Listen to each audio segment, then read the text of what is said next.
cuida, como tú me haces.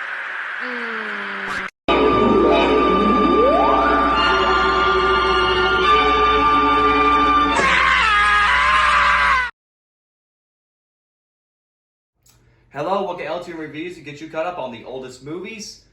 Today we are talking about The Iron Giant. Now, technically, I have actually done this movie in the past, but since technically this is Warner Brothers Animation Marathon, I want to try to do it again for you guys. So, just because I watched the film last night to see if it holds up. Now, the movie was a box office bomb at the time because it barely got any attention.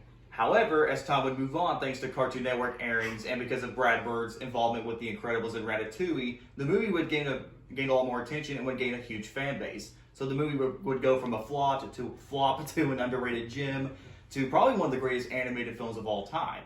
So, with that said, Grant, can you explain just a little bit of the plot for us? Well, basically, a giant metal man comes out of the sky and terrorizes an entire town. Or that's at least what they think. Yeah. Exactly, that's what they He think. tries to become Superman. Yeah. Yes, okay. Totally. So basically, you got a little boy, and he befriends the giant, but the government wants him, so he tries to protect the giant from the government, and chaos ensues.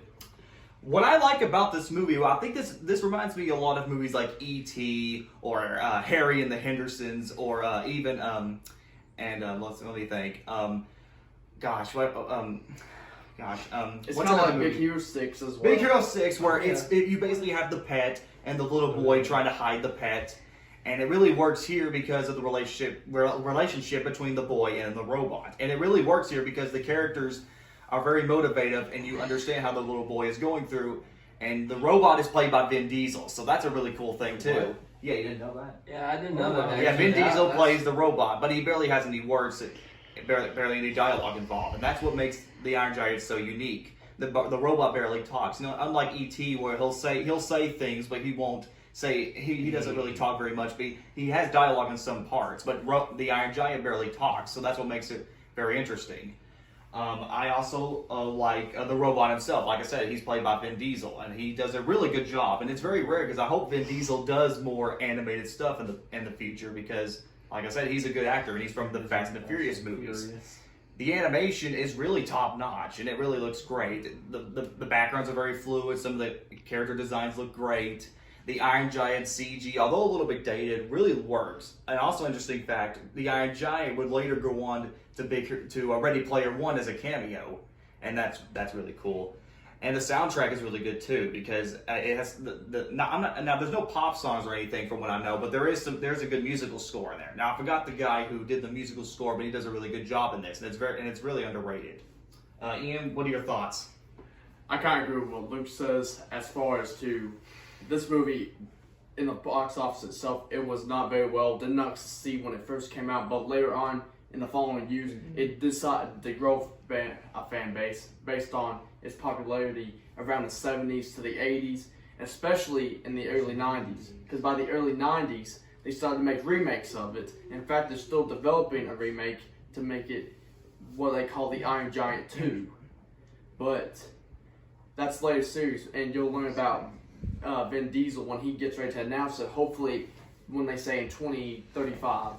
But I do like the graphics that they put into the movie, and I hope that they do a good job with that in future movies.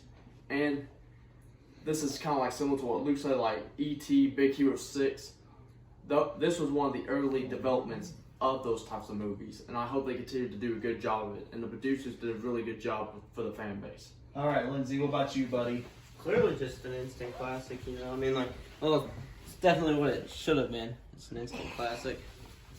But, clearly it didn't do so well whenever it first came out and all that stuff. But it will definitely be seen as, one of those movies that definitely had a big impact on animation as a whole. Just sort of the storytelling and stuff is one of the big highlights of the film. And it's also got very beautiful visuals. All right, you want to add anything to that, Miller?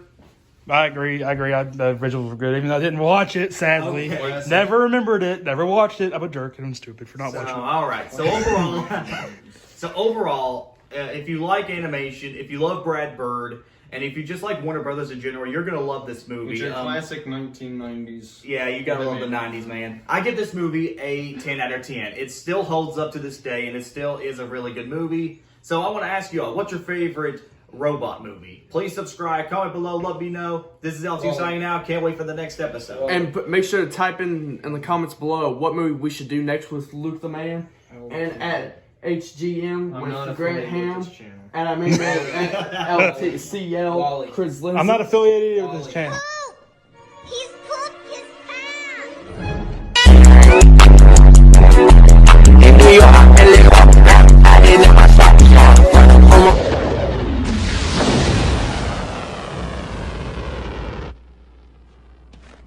That missile is targeted to the Giant's current position! Where's the Giant, Mansley? Whoa.